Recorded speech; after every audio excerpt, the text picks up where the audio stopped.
अब हम स्टार्ट करते हैं थोड़े फंक्शन, है ना, फंक्शन फॉर्मूले देख लेते हैं, क्योंकि फंक्शन फॉर्मूले पढ़ने हमारे लिए जरूरी है। देखो एक चीज समझो, एक्सेल जो चलता है वो चलता है लॉजिक के ऊपर। बस हमें जो भी काम कराना है उसको ट्रू कर देना है। लॉजिक दो ही होंगे, या तो ट्रू या तो फॉल्स। लॉजिक दो ही वैल्यू रिटर्न करेगा, या तो ट्रू या तो फॉल्स। लॉजिक बनता किससे है? उसके लिए हम यूज करते हैं लॉजिकल ऑपरेटर।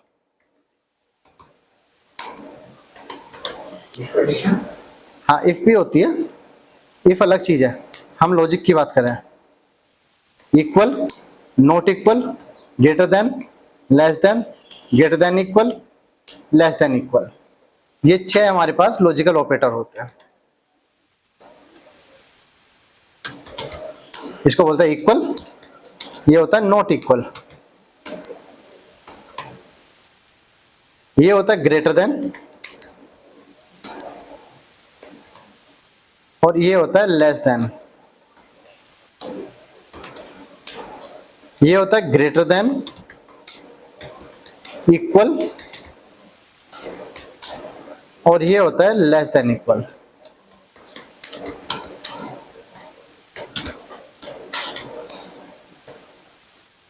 ठीक है, यही है जिनके थ्रू हम लॉजिक बनाते हैं। इसके अलावा हमारे पास कुछ फंक्शन होते हैं जो होते हैं इंफॉर्मेशन फंक्शन। इंफॉर्मेशन फंक्शन वो फंक्शन हमें सिर्फ इंफॉर्मेशन देते हैं, और इंफॉर्मेशन दो ही वैल्यू में देंगे, या तो ट्रू या तो false.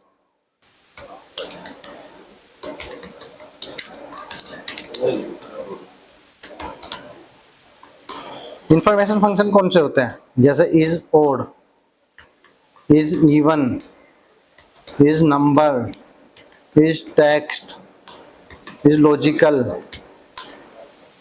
Is error, is formula,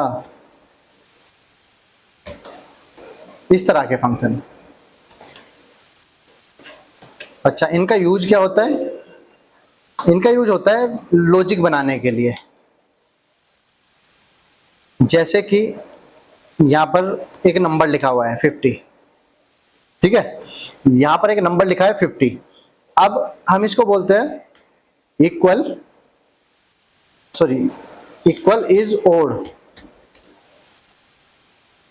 और इस वाली वैल्यू को सिलेक्ट कराते हैं। तो ये पूछ रहा है इससे कि क्या इसके अंदर लिखी हुई वैल्यू ओड है? एंटर प्रेस किया तो फॉल्स, फॉल्स। ठीक है, इसका मतलब वो बता रहा है कि ये जो नंबर लिखा है ओड नहीं है। हम इससे पूछते हैं इज इवन, क्या ये नंबर इवन है? तो बोलेगा हाँ, ट्रू, 50 इवन नंबर है। हम पूछते हैं इज नंबर, क्या ये नंबर है? बोल रहा है हाँ, नंबर है। हम पूछते हैं इज टेक्स्ट, क्या ये टेक्स्ट है? तो क्या बोलेगा? फॉल्स। इज लॉजिकल, क्या ये लॉजिकल है? ट्रू फॉल्स है ये? नहीं। इज एरर, क्या ये एरर है? कह रहा नहीं, एरर नहीं है, वो तो सही है। इज फॉर्मूला, क्या ये फॉर्मूला है? कहता नहीं, फॉर्मूला नहीं, ये तो वैल्यू है।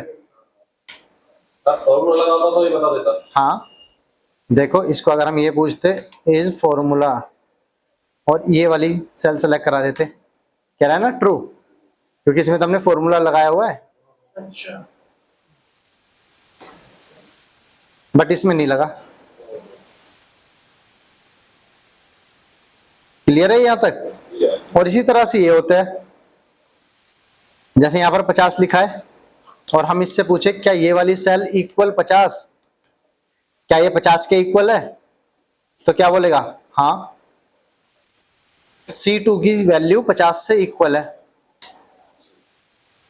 हम इससे पूछे क्या C2 की वैल्यू नॉट इक्वल 50, क्या 50 के इक्वल नहीं है? बोलेगा नहीं, फॉल्स, 50 के इक्वल है। 50 से ज्यादा या कम होती तो ये फॉल्स दिखाता और ये ट्रू दिखाता।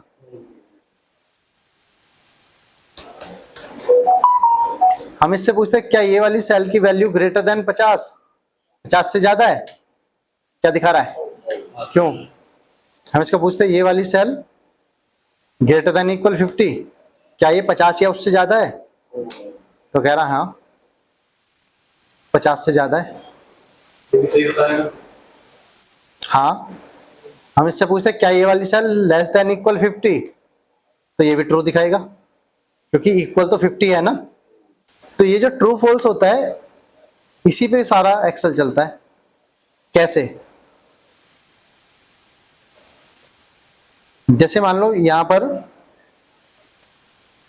लिखा हुआ है कोई डेटा,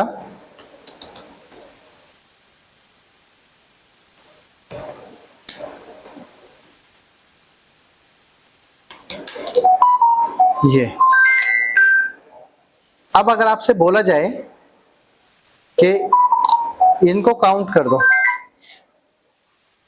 तो आप क्या लगाओगे? इक्वल काउंट,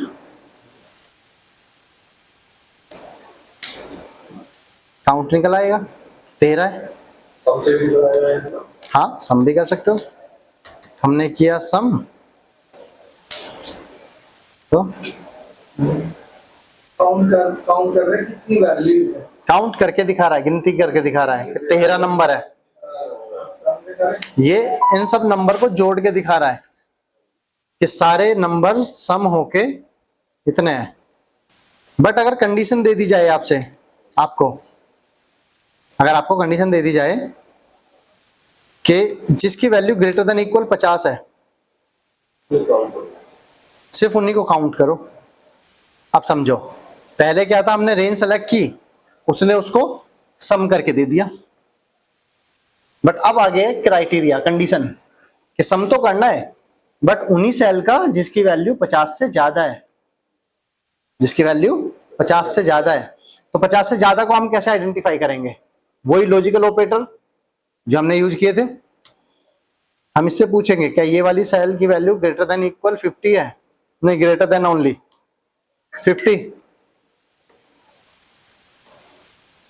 तो जहां पर है वहां पर ट्रू और जहां पर नहीं है वहां पर फॉल्स। ठीक है, यहां तक सही है।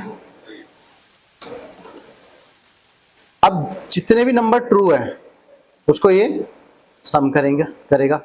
बट नॉर्मल सम से नहीं कर सकते हम, हमें सम के साथ इफ लगाना होगा। इफ क्यों? क्योंकि लॉजिकल है। लॉजिकल है ना, लॉजिक आ गया ना, 50 से ज्यादा है या नहीं, तो बोलेगा रेंज किसको सम करना है। हमने बोला इस, बोलता क्राइटेरिया, हमने बोला ये, एंटर प्रेस किया तो कह रहा है वो नंबर मिलके 504 बनते हैं। अगर लेस देन 50 करना होता तब क्या होता? हाँ, यहां पर लेस देन 50 कर देंगे। बट हमने रेफरेंस दिया हुआ है तो हम इसमें रेफरेंस भी दे सकते हैं उस सेल का जहां पर क्राइटेरिया लिखा हुआ है। और अगर क्राइटेरिया नहीं लिखा है कहीं पर भी लिख भी सकते हैं। तो इसके अंदर ही लिख सकते हैं, फंक्शन के अंदर। इसी तरह से काउंट कर सकते हैं, काउंट इफ लगा के करके दिखाऊं। काउंट इफ ये रेंज हमने बोला 50 से ज्यादा है जिसकी वैल्यू, कहता 7 नंबर ऐसे है जो 50 या उससे ज्यादा है। और सम भी दिखाया। सम यहां पर दिखाया, सम यहां पर दिखाया ग्रेटर देन 50। ये चीज ना थोड़ा बड़े डेटा पे करके दिखाएंगे। पहले कंसेप्ट तो क्लियर कर लो, बड़े डेटा पे तो आपको समझ ही नहीं आएगा। पहले कंसेप्ट तो क्लियर करो कि चल कैसे रहा है फंक्शन। सबसे जरूरी है पहले रोटी पोनी सीख लो। रोटी बनानी आ गई, फिर 2 आदमी के लिए बनाओ, 10 आदमी के लिए बनाओ या 50 आदमी के लिए बनाओ। अब देखो इसको यहां से कॉपी करते हैं और यहां पेस्ट कर लेते हैं, या हम इसको बोलते हैं कि एजेंट अशोक कुमार का काउंट दिखाओ। अशोक कुमार का काउंट यानी कि अशोक कुमार कितनी बार आया है, तो वो क्या करेगा, फिल्टर लगाएगा अशोक कुमार के ऊपर और जो बी वैल्यू बचेगी उसको काउंट करके दिखाएगा। इसलिए हम क्या लिखेंगे, काउंट इफ रेंज ये कॉमा क्राइटेरिया। एंटर प्रेस किया। लिख भी सकते हैं सर अक्षय कुमार को? हाँ लिख भी सकते हैं डबल कोट के अंदर।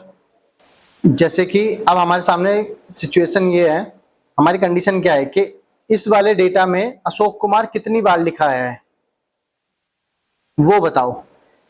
तो उसके लिए कौन सा फंक्शन हम यूज करेंगे, इसके लिए कौन सा फंक्शन यूज होना चाहिए, हमें इस वाले डेटा में या इस कॉलम में अशोक कुमार कितनी बार आया है, तो कौन सा फंक्शन यूज होगा, काउंट इफ। काउंट क्या करता है, काउंट करता है कि इसके अंदर वैल्यू कितनी लिखी हुई है, वो भी काउंटा, काउंट नहीं, काउंट सिर्फ नंबर को काउंट करता है, काउंटा। हाँ काउंटे बोल देते हैं, काउंटा होता है, ठीक है। वो बोलता है कि इसमें लिखी हुई है 324, बट हमने लगाया यहाँ पे कंडीशन। कंडीशन क्या है कि अशोक कुमार कितनी बार लिखा हुआ है, तो पहले अशोक कुमार को फिल्टर कर और फिर उसको काउंट करके दे। और जहां पर भी कंडीशन आती है वहां पर होता है इफ, काउंट के साथ इफ। काउंट इफ हमसे बोलता है रेंज, किस रेंज में काउंट करना है, हमने बोला ये। फिर बोलता है क्राइटेरिया, कंडीशन क्या है, हमने बोला ये। एंटर प्रेस किया तो कहता है 206। समझ रहे हो। अगर हम यहां पर लिखते श्वेता तो बताता 6। अगर हम यहां पर लिखते प्रवीण कुमार तो बताता 93। ऐसे लिखा जा सकता है कि स्टार कुमार, तो जिनके नाम में लास्ट में कुमार आया हुआ है वो पकड़ लेगा, ठीक है। जैसे हम लिख देते स्टार ए, तो ये जिनका जो ए से खत्म हुआ है, ए से खत्म हो गया। हाँ श्वेता ए है ना 6। काउंट इफ रेंज सेलेक्ट की, कॉमा लगाया और हमने इस रेंज, इस सेल का रेफरेंस दिया जिसमें हमारा क्राइटेरिया लिखा हुआ है। इसी तरह से हम सम भी कर सकते हैं। अभी देखा था ना हमने सम करना, कहता रेंज, हमने बोला ये रेंज। कहता क्राइटेरिया, इसमें क्राइटेरिया क्या है, तो हमने बोला कि ग्रेटर देन 50,000, इसमें जिसकी वैल्यू 50,000 से ज्यादा है उनको सम करो। तो ये आ गया, उसने क्या किया, यहां पर फिल्टर लगाया ग्रेटर देन 50,000 और ये जो नंबर बचे उनको सम किया। देखो 775,000 है, ये आ रहा है 775,000। यहां तक समझ आया। ये देखना अशोक कुमार ने कितने पैसे दिए, तो दिए नहीं है, ये कमाए हैं। जब लिए कमाए, अशोक कुमार वाले को फिल्टर करना है। हाँ अब बात आती है कि अगर हमें अशोक कुमार को फिल्टर करना होता, क्राइटेरिया हाँ तो देखो जब हम सम इफ फंक्शन लिखते हैं तो सम इफ 3 पैरामीटर मांगता है हमसे, रेंज, क्राइटेरिया और सम रेंज। बट सम रेंज को देखोगे तो स्क्वायर ब्रैकेट के अंदर लिखा हुआ है, और जो पैरामीटर स्क्वायर ब्रैकेट के अंदर लिखा होता है वो क्या होता है, मैं ये पूछ रहा हूं, जो भी पैरामीटर स्क्वायर ब्रैकेट के अंदर होता है उसको, वो क्यों होता है स्क्वायर ब्रैकेट के अंदर। देखो यहां पर रेंज नॉर्मल लिखा हुआ है, क्राइटेरिया नॉर्मल लिखा हुआ है, but some range square bracket के अंदर है। इसका मतलब होता है कि आप इसको स्किप कर सकते हो, जैसे हमने पहले किया था। यहां पर हमने 2 ही पैरामीटर डाले ना, रेंज और क्राइटेरिया। रेंज और क्राइटेरिया तो डाला कि इस रेंज में 50,000 से ऊपर वाली वैल्यू कितनी है, उनको सम कर। अब हमें ये वाला पैरामीटर यूज करना होगा, सम रेंज वाला। रेंज, ये कोमा, क्राइटेरिया, ये कोमा, सम रेंज। अब इसको स्किप नहीं कर सकते, क्यों? क्योंकि अगर आपने स्किप करके एंटर प्रेस किया तो वो जीरो दिखाएगा। क्यों दिखा रहा है जीरो? टेक्स्ट को थोड़ी सम कर सकते हम। किसका है ये? प्रवीण कुमार का। अगर हम यहां पर अशोक कुमार डालेंगे तो अशोक कुमार का आ जाएगा। और इस सेल का रेफरेंस भी दे सकते हो, वरना तो आप यहां पर टाइप भी कर सकते हो डबल कोट के अंदर कि प्रवीण कुमार, अशोक कुमार, जो भी है। सर एक बात बताओ, आपने बोला था हम टाइपिंग करते हैं तो रेफरेंस हम सीधा वहां से दे सकते हैं, एजेंट वाला बनाना? वहां से भी दे सकते हो, वहां से भी दे सकते हो, बट वहां से अगर एक ही रेफरेंस है तो ही दे सकते हो, अगर मल्टीपल है तो तब नहीं दे सकते। तब देखो क्या होगा। अच्छा, इसको हम कॉपी करते हैं और यहां पर ले आते हैं। इसमें ना डुप्लीकेसी है बहुत ज्यादा, हमें डुप्लीकेसी हटानी होगी। Alt A M प्रेस करके, Alt A M, ये आता है डुप्लीकेसी के लिए। 2 बार टैब बटन प्रेस करना है, एंटर प्रेस कर देना है, तो वो इसकी डुप्लीकेसी हटा देगा। यानी कि प्रमोद कुमार जो पहले 15 बार लिखा हुआ था उसको उसने 1 बार बना दिया।